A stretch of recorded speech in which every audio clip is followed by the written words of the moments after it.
Hi, welcome to our channel where we share the most intriguing stories. When a hardened military veteran inherits his family ranch, he expects peace until a power-hungry HOA next door declares war. Armed with grit, law, and a loaded shotgun, he's about to show a spoiled suburban board what happens when you mess with the wrong cowboy. I've seen a lot of stupidity in my life. 25 years in military strategic operations will do that to a man. I've watched lieutenants walk into minefields because a GPS said it was safe, and I've seen bureaucrats try to negotiate with warlords holding RPGs. But nothing prepared me for the HOA of Twin Pines Estates. The ranch came to me after Dad passed. 160 acres of Wyoming brush, rock, and sky, sitting like a crown jewel on the edge of the Wind River Range. Hell Creek Ranch. It's been in my family since the Great Depression. The house is stone and timber, solid, no nonsense, just like the man who raised me. I grew up watching him ride fence lines at dawn, patch roofs in hail, and chase off drunks from the southern road with nothing but a glare. He didn't suffer fools. Neither do I. About 20 years back, I leased a parcel, roughly 15 acres, to a developer. The paperwork was as tight as my old drill sergeant's haircut. 99 years, non-renewable, fixed rent, adjusted for inflation, used strictly limited to commercial business operations. Seemed like a win-win at the time. They wanted to build a business park. I wanted cash to upgrade irrigation, fencing, and get my niece through college. Done. What I didn't account for was the infestation that followed. Somewhere around year 10, the business park gave way to mixed-use development, then to executive condos, and finally to the HOA from hell. They called it Twin Pines Estates. Sounded harmless, like a golf course brochure. But that name should have been printed on a snake's rattle. At first, I ignored them. HOA business wasn't my business. They weren't on my land, at least not officially, but over time, they started to leak. First, they added a big steel sign at the junction road that read, "Welcome to Twin Pines, a deed-restricted community." It stood 2 feet over the easement line, my line. I sent them a letter. They ignored it. Then came the landscaping guys, pruning wild scrub that wasn't theirs. I caught one trimming my blue spruce and made him walk home. Still, I let it go.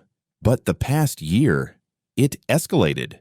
I started getting letters, glossy things with fake gold foil and pseudo-legal language. They were complaints, not to me, but about me. Odors from livestock operations.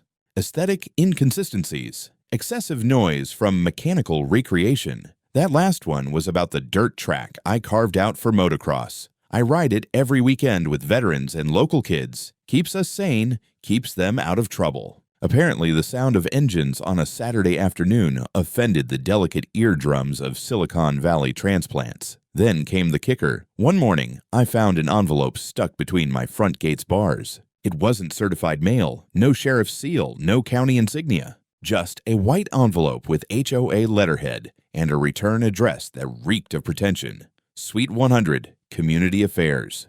Inside was a notice of temporary eviction due to environmental compliance assessment. They said I had 30 days to vacate.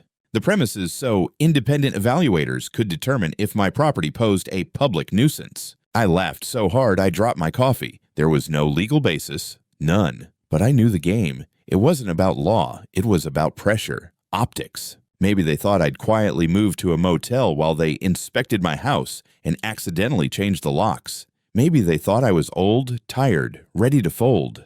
That's the problem with people who live in planned communities. They forget some of us planned our whole damn lives not to be pushed around. Still, the damage was done. The local news picked it up.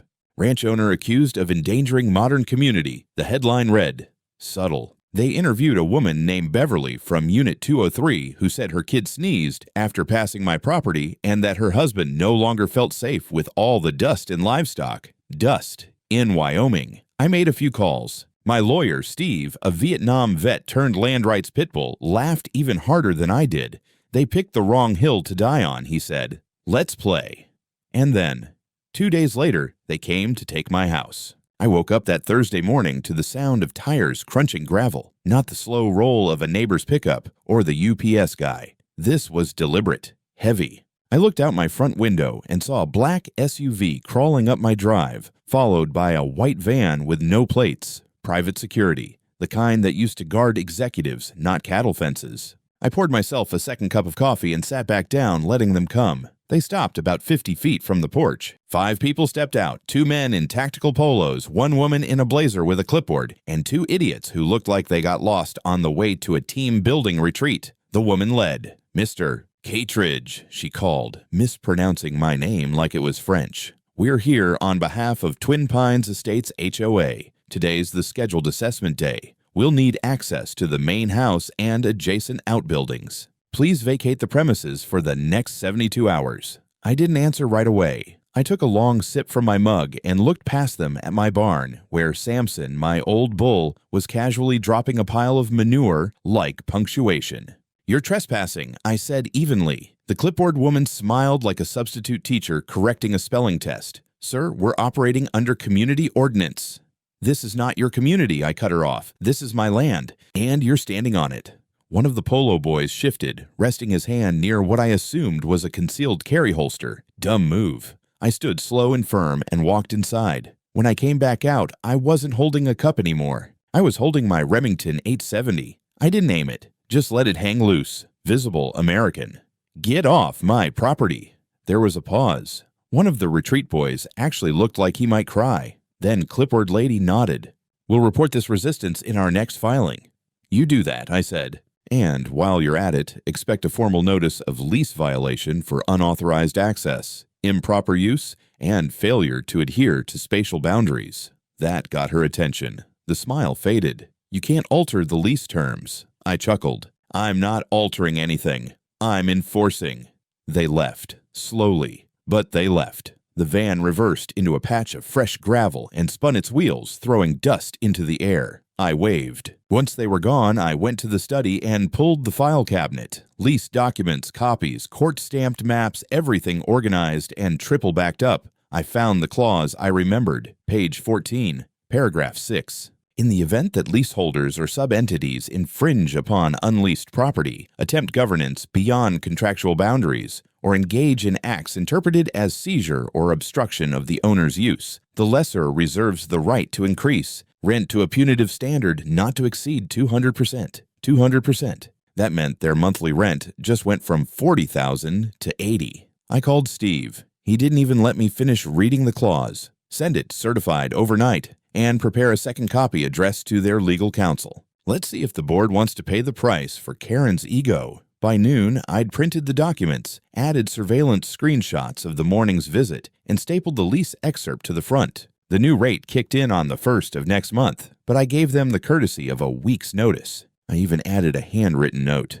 Since you're so concerned with standards, I thought I'd raise mine too. The local sheriff, Greg Tomlin, good man, used to ride with my brother, called me that evening. John, he said, we got a call from HOA about a hostile confrontation on your land. Want to give me your side? Sure, I said, and emailed him the footage from my porch cam, plus a copy of the lease. 2 hours later, he texted, looks clean. No further action. Also, nice aim with the camera angle. But that was just round 1. The HOA wasn't backing off. They just changed tactics. I should have known they wouldn't leave it alone. The kind of people who try to evict a man from his own land don't retreat. They escalate. And sure enough, less than a week after I sent them the notice of rent increase, the paperwork started rolling in like a mudslide. It began with a thick envelope delivered by courier. Twin Pines Estates versus John Catridge stamped across the front. Civil suit filed in district court, citing a cocktail of complaints so absurd I had to reread them twice just to make sure I wasn't hallucinating. They accused me of maintaining an agriculturally incompatible environment within adjacency of residential zoned territory. Translation, my cows smell. They included visual pollution from industrial-grade mechanical equipment, which apparently referred to my old John Deere. And then there was psychological stress induced by persistent exposure to rural noise patterns. That one nearly made me spit coffee out my nose, but they weren't just creative. They were thorough. Attached were 10 resident complaints, most of them signed by names I'd never heard. They claimed I hosted illegal events, that my ranch was a hazard to children. One even said their child cried every night because of bovine trauma. I didn't even know what the hell that meant. Then came the photos. Grainy images of collapsed fences, broken water lines, manure piles, and open areas, all taken from God knows where. Not a single one was from my land. I knew it. I'd never seen those fences. That wasn't my barn. The hay in one photo wasn't even the right color for Wyoming. They also included a signed letter from some guy calling himself an environmental compliance auditor, claiming my ranch posed a significant sanitation risk. Except when I looked him up. No credentials, no licensing, not even a damn website. Just a Gmail address and a fake LinkedIn page with a single connection. I called Steve, my lawyer, and within an hour, we were back in action. First, we submitted a motion to dismiss, backed by a mountain of evidence. Property maps, livestock health records, sanitation certifications, drone footage from the last 6 months showing that every square inch of my ranch was in damn fine order. Then I pulled the footage from my security system, 14 cameras synced to a local server, cloud backup, motion tracked. I started cataloging timestamps. Turns out, on the days those complaints were filed, I had clean video showing nothing but cows chewing cud and wind rolling through the brush. That wasn't all. One of my hands, Miguel, came in that evening and said he'd seen a guy out near the fence line taking photos. When Miguel approached, the man bolted in a black Nissan. We checked the cameras. There he was. Not just taking pictures, he was tossing garbage onto my side of the boundary and snapping shots afterward. Steve filed for discovery. Meanwhile, I pulled the original lease again. And there it was, clear as daylight. Clause 6, Section D. If lessee or its representatives commit acts of legal hostility or reputational harm against the lessor, the lease enters punitive review status. We weren't just talking double rent anymore, we were talking grounds for termination. I printed a new notice, sent it overnight, titled it Formal Declaration of Breach. They didn't respond directly. But that Friday, their spokesperson, a guy named Derek with all the charisma of wet cardboard, went on local radio, claimed I was harassing a peaceful community and spreading misinformation. So I went one better. I booked the same radio station the next day. Walked in with a flash drive and a folder thick enough to choke a horse, played surveillance footage live on air, showed time-stamped clips of their fake photographer, showed the garbage drop, read from the lease itself. By Monday morning, the station's Facebook page was flooded with support. Local ranchers, small business owners, even a few of their own residents apologizing and saying they had no idea what their board was doing. It was no longer about a ranch. It was about control, and the HOA was starting to realize they'd picked the wrong son of a bitch to mess with. The thing about people like the Twin Pines board is they don't believe consequences apply to them. They issue fines like candy, rewrite bylaws over brunch, and think property rights are something that only apply to their flower beds. But they forgot one thing. I don't live in their cul-de-sac. I own the goddamn land they built their precious community on. The morning after the radio show, I had certified receipts showing both their office and their legal team had received the Declaration of Breach. I gave them 72 hours to respond. They didn't, so I followed through.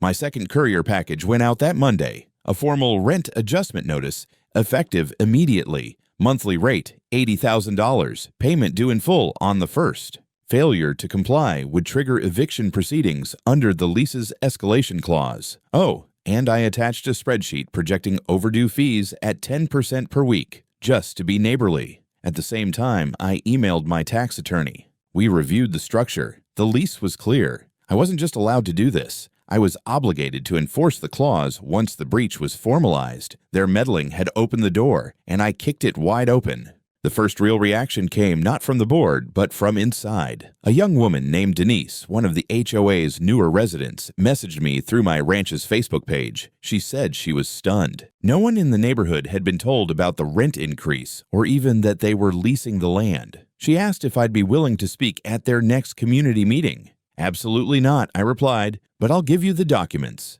You show them yourself. Denise took it seriously. 3 days later, she posted a 10-minute video in their private Facebook group.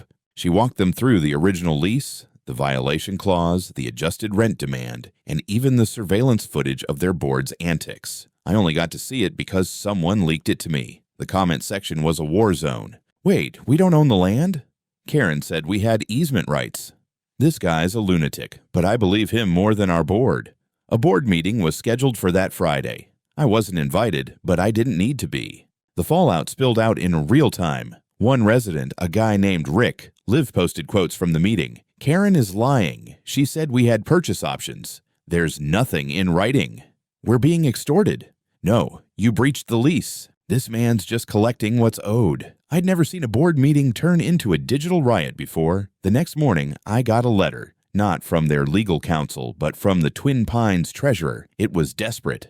We do not currently have the funds to meet the new rent requirement. We request a temporary freeze pending resolution. I didn't even bother responding. I forwarded it to Steve. Later that week, I saw something strange. A realtor's sign going up in front of one of the condos near the ranch edge, then another. And another. 3 for sale signs in 2 days. Steve called. They're trying to liquidate, raise capital. Might even be planning to refinance through a shell entity. Let them, I said. They can't sell the parking lot under their own feet. We both laughed. I wasn't just watching a breakdown, I was watching a slow implosion. And I'd only fired the first shot. It's funny how people scream about property lines when it's their rose bushes being trampled, but when it's someone else's land, well, then it's all just shared space and community improvement. That hypocrisy was about to cost them dearly.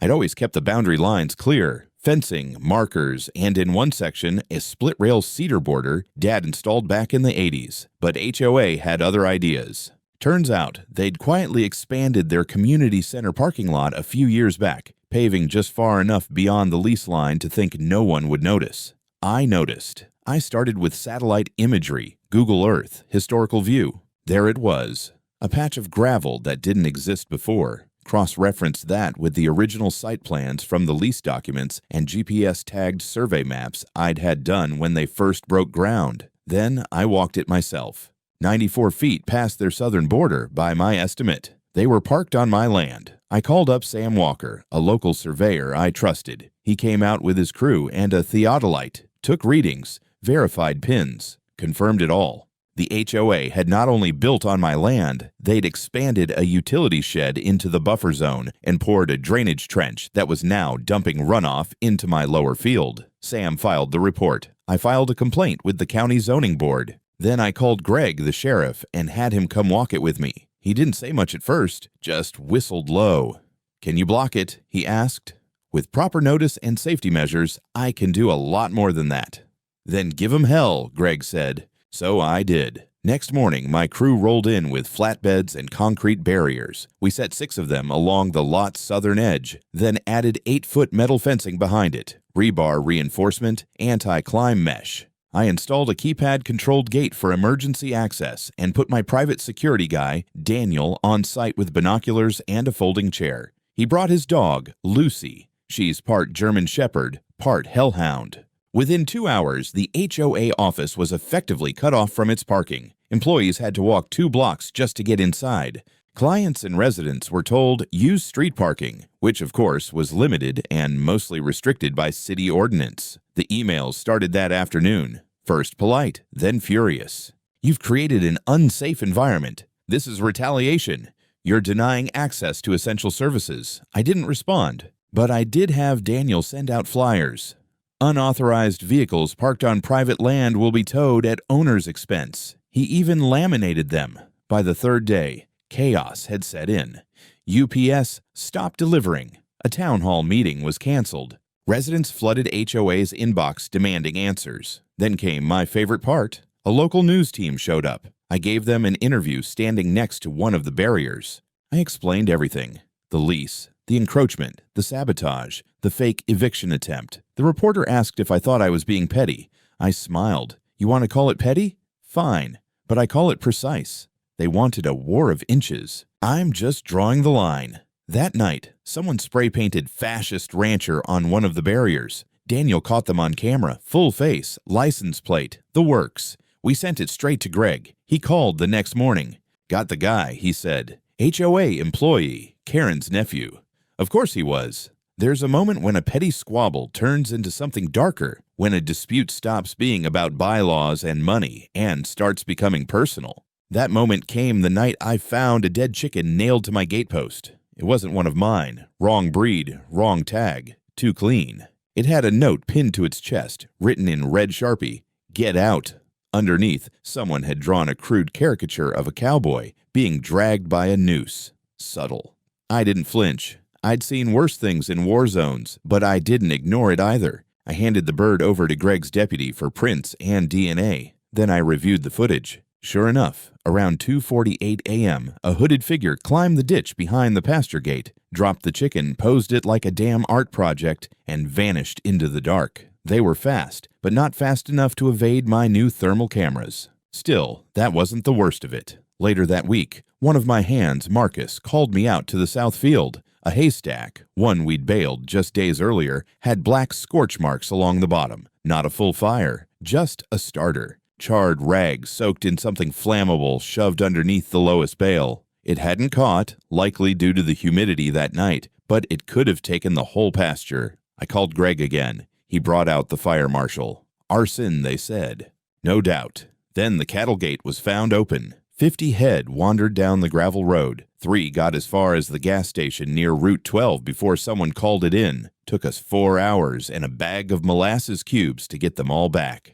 By that point, even Steve was concerned. This isn't legal pressure anymore, he said. This is criminal and dangerous. We started documenting everything. Not just the sabotage, but the HOA meetings. The strange uptick in concerned citizen patrols, parking near my fences. My server was logging camera footage every 10 minutes, backed up off-site. I wasn't just defending myself, I was building a case. Then came the break. Miguel, my ranch hand, called me to the north tree line near the condos. On a rooftop, just visible between 2 poplar trees, was a security camera, one I hadn't installed. Miguel said it had a clean line of sight to our equipment shed, probably mounted there weeks ago. We snuck closer. On the back of the roof, hidden under a fake vent cap, was a wireless transmitter. Miguel's cousin, who works in telecom, traced the IP logs. It was streaming to a server registered under a shell name, TPE Maintenance Systems. I had Daniel pull a rabbit out of his hat. Turns out, the resident who owned that unit was a board member. And the camera, the footage it captured, we got a copy. And there it was. Clear as day, 2 nights prior, a man in HOA staff uniform kneeling behind our generator box, cutting through a conduit line with bolt cutters. Just before he finished, he looked straight at the camera like a B-movie villain, then walked off. We sent the file to Greg. Less than 24 hours later, that man was arrested. His name? Jared Hale, Karen's son. Guess we knew who sent the chicken. The arrest made the evening news. Local HOA board member charged in sabotage incident. The headline read, complete with a mugshot of Jared Hale looking like a deer caught stealing headlights. They didn't mention his mommy, but everyone knew. The comments section under the news article might as well have been a battlefield. Some defended him, most didn't. A few called it what it was, a sign of rot. I knew it was the beginning of the end. Not for me. I'd been playing defense with a sledgehammer, but for them. They were losing their grip. 2 days later, Denise messaged again. Something's happening, she wrote. People are angry. I think Karen's losing control. She wasn't wrong. That Friday, Twin Pines called an emergency community accountability session. I wasn't invited, of course, but I didn't need to be. These people recorded everything. Live streamed it, in fact. One of my ranch hands, Pete, watched the whole thing on his tablet while we replaced a water pump. It was glorious. Karen opened with some long-winded statement about isolated behavior and unrelated family incidents. Then someone interrupted. A guy named Tom, retired Air Force colonel, lived in Unit 8B, stood up and asked the question that cracked the dam wide open. Is it true this entire HOA sits on leased land? Silence, then murmuring. Then someone yelled, "Answer him!" And just like that, the gloves came off. They grilled her, demanded to see financials, asked why they'd never been told about the lease conditions. Someone brought up the rent hike. Another asked if the HOA had misrepresented ownership when applying for insurance and tax exemptions. Denise, bless her, stood up and held the lease packet I'd given her. "This is real," she said. He showed me the documents. They never denied it. I could almost hear Karen clenching her teeth through the screen. By the end of the night, 2 board members resigned. One of them, Lisa the secretary, sent me an anonymous tip through a dummy email, scanned copies of meeting notes from 6 months ago, including discussions of aggressive strategies to neutralize adjacent landholder activity. They weren't just ignoring the lease. They'd been planning this for months. Steve reviewed the files. Conspiracy to interfere with lease obligations. You could file for damages. I wasn't done watching them bleed just yet. I sent the files to the county commissioner's office and the IRS fraud tip line. Let them squirm. Meanwhile, residents started contacting me directly. Some apologized. Others wanted clarification. A few wanted to renegotiate their home arrangements directly with me, bypassing the HOA entirely. I didn't commit to anything. Yet. But I made sure they knew I was open to talking as long as Karen wasn't in the room. The final straw came during a closed-door board session, supposedly off-record, but someone forgot to mute the live mic. The stream caught Karen calling me a disease on the community and promising one more move to shut him down. People heard, people left. One family packed up that weekend and moved out completely. The cracks were now full-blown fractures. And Karen, she still didn't know the worst was yet to come. By the time the court date rolled around, the Twin Pines board was in tatters. 3 members had resigned. 1 had lawyered up. Karen somehow still clung to power like a drowning woman hugging an anchor. Denial makes you stupid. Power makes you blind. Together, they make you doomed. Steve and I arrived at the courthouse early. I wore my old Stetson and a suit that hadn't seen daylight since my father's funeral. Steve brought enough documentation to crush a Volvo. The courtroom was full. Residents, reporters, a few ranchers I hadn't seen in years. Even Greg showed up in the back row, arms folded like a bouncer at a high-stakes poker game. The judge, a no-nonsense woman with a reputation for grilling both sides like cheap steaks, wasted no time. "Mr. Catridge," she said, "you claim the HOA committed multiple contractual violations, including unauthorized land use, attempted hostile governance, falsified evidence, and criminal trespass." "Yes, Your Honor." With documented proof on all counts. Karen's lawyer, slick, expensively dressed, and clearly paid by desperation, stood to object. He claimed the lease was antiquated and ambiguous. The judge raised an eyebrow. "Sir, the language is clearer than most marriage contracts. Sit down." And so, the unraveling began. First came the footage, Daniel's surveillance cams showing Jared cutting generator cables. The court already had the police report and the arrest record. Then the chicken, the scorched hay, the open cattle gate, all documented with time-stamped images and witness testimony. Next, the lease terms, the original 99-year contract signed and notarized with all addenda, the clause on punitive rent increases, the one on territorial violation, the one on hostile acts. Karen looked like she'd swallowed a branding iron. Then came the kicker, the internal HOA notes Lisa had leaked. Meeting minutes referencing pressure strategies, community messaging, and the infamous line, "Target the ranch optics. He'll fold if isolated." The judge read it aloud. The room went quiet. Steve stood. "Your Honor, this was not a civil dispute. This was a coordinated campaign to sabotage my client's legal rights and property. They faked complaints. They fabricated health risks. They attempted to evict a man from his ancestral home under false pretenses." Karen's lawyer tried a last-minute Hail Mary, claimed Karen wasn't aware of Jared's actions, that she never authorized sabotage. The judge didn't blink. "You mean her son didn't mention the chicken nailed to a gate? That's hard to believe, counselor." The verdict came swift and sharp. The court ruled the HOA had materially breached its lease. The rent increase was lawful and enforceable. Sabotage efforts, while not ordered officially by the board, were committed by board-connected parties, and therefore the HOA bore responsibility. Punitive damages approved. The lease terminated.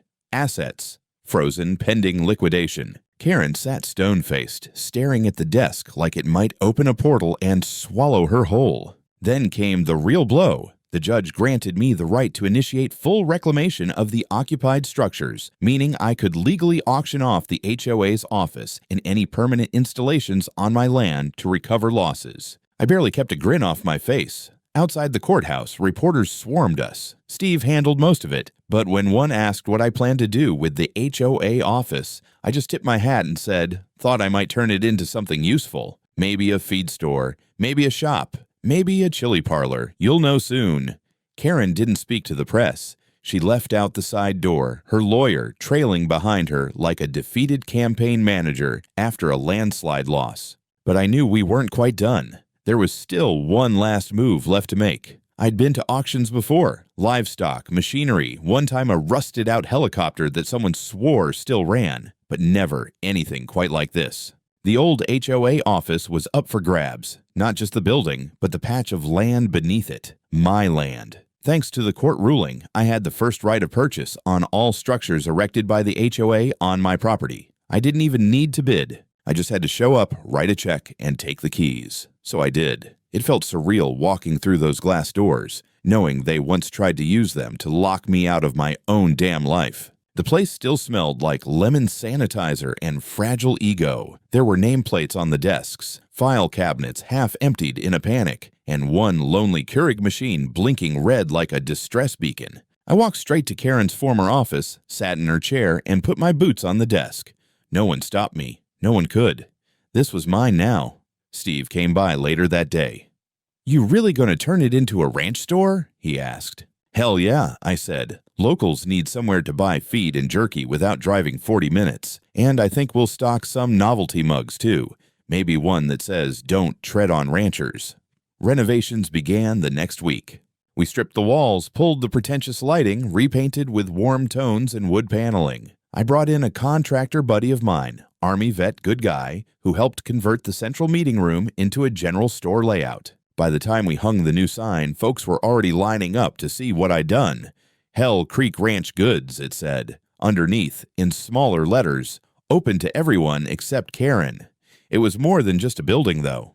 The real change was in the people. Some of the former HOA residents came by quietly, hats in hand. One man named Stewart thanked me for taking the cancer out. Said he and his wife hadn't slept right in years, always worrying about fines and warnings for the color of their porch chairs. Another woman offered to volunteer at the store. She brought homemade preserves and a peace offering, a framed photo of the ranch from the East Hill. Said she took it years ago, before the HOA paved over everything. I started getting letters. Folks who'd moved out of Twin Pines wrote to say they were watching closely, proud, curious, maybe a little jealous. And then there were the calls. Other landowners, ranchers who'd been squeezed by their own HOAs. They wanted advice, copies of my lease structure, even asked if Steve could represent them. "Looks like you've become a folk hero," Steve said one afternoon as we stocked a shelf of hot sauce labeled Karen's Tears. I just grinned. I wasn't looking for fame. I wasn't even looking for revenge. Not anymore. But I damn well wasn't going to let these people walk over someone else the way they tried to walk over me. What started as a fight over boundaries had turned into a full-on reclamation of property, of peace, of pride. And I wasn't done building yet. The first annual Hell Creek Ranch BBQ Festival opened on a Saturday morning so clear it could have been painted. Blue sky, crisp air, and the scent of mesquite smoke drifting up from a dozen smokers lined along what used to be the HOA's prized community reflection garden. Now it was where old men in flannel shirts debated brisket technique and kids chased each other between hay bales. We'd repurposed the old parking lot into vendor stalls, local produce, handmade leather goods, and a small stage where a country blues duo played songs about dust, grit, and good whiskey. The mayor even showed up, shook my hand, and tried the chili. He only lasted 2 spoonfuls before coughing red and reaching for a beer. That chili was our opener, our little joke, our legend in the making, Karen's Karma Chili. Hottest thing west of Cheyenne. The recipe included 6 types of peppers and 1 figurative middle finger. I served it personally to a few of the ex-HOA loyalists who showed up with sheepish grins and store-bought pie. They weren't all bad. Some had just been swept up in the illusion of order, the security of control. One of them, Tom, the retired colonel, helped me run the mechanical bull station. Another, a former rules enforcer, stood at the front gate handing out welcome badges that said, "Ranch Respecter." Denise ran the donation booth. She'd become the unofficial liaison between me and the neighborhood, organizing events, making sure boundaries, literal and otherwise, were respected. She told me applications for housing were rolling in, but she had a strict new policy. "No more Karens," she said, dead serious. Then she laughed. The ranch expanded. I converted one of the old barns into a bunkhouse for visiting veterans. We opened riding lessons, weekend tours, and a seasonal corn maze shaped like a middle finger, visible only by drone. Local papers wrote profiles. The man who beat an HOA. Wyoming's last cowboy mayor. That one made me snort coffee through my nose. But it wasn't about titles. It was about what we'd reclaimed. My land was mine again, undisputed, unchallenged, ungoverned by clipboards and committee meetings. More importantly, it was alive. Full of people who wanted to be here, not control here. I still ride the fence lines every morning, like Dad did. Samson's older now, moves slower, but he still plods along beside me like a stubborn old tank. Sometimes I stop at the edge of what used to be HOA land and just sit there, watching the sunrise burn off the night like it's scrubbing the slate clean. There's a sign now above the store entrance, carved from cedar and mounted in iron brackets. It says, "Welcome to Hell Creek Ranch, parking for friends of John only." And below that, in smaller letters, "No boards, no bylaws, no bullshit." I figured that about sums it up.